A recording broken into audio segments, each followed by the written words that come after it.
தடையின்றி நம் நினைத்த காரியங்கள் வெற்றியடைய மிகவும் எளிமையான ஒரு வழிபாடு. நம் முருக கடவுளுக்கு செவ்வாய் ஓரையில் நெய் தீபம் ஏற்றி வழிபாடு பண்ணும்போது கண்டிப்பாக நம் நினைச்ச காரியங்கள் நடக்கும்.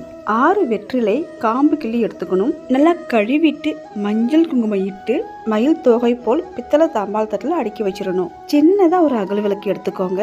சந்தனம் ஃபுல்லா தடவிட்டு மஞ்சள் குங்குமம் வச்சு வெற்றிலைக்கு நடுமத்தியில அகல் விளக்கு வைத்து நெய் ஊற்றி பஞ்சுத்திரி போட்டு 6 வெற்றிலைக்கான காம்பு கிள்ளணும் இல்லையா, அந்த காம்பையும் அதிலேயே போட்டு நெய் தீபம் ஏற்றி மனமுருகி வேண்டும் போது நினைத்தது நிறைவேறும். இந்த தீபம் ஏற்றுவதற்கு சிறப்பான கிழமை நேரம் பார்த்தீங்கன்னா செவ்வாய் கிழமையில் வருகின்ற செவ்வாய் ஓரையில் ஏற்றுவது மிகவும் சிறப்பானது. செவ்வாய் ஓரை காலை 6 to 7 மணி, மதியம் 1 to 2 மணி, மாலை 7 to 8 மணி. முருகருக்கு செவ்வாய் ஓரையில் நைவேத்தியம் செய்து நெய் தீபம் ஏற்றி வழிபாடு பண்ணும்போது வேண்டிய வரம் கிடைக்கும்.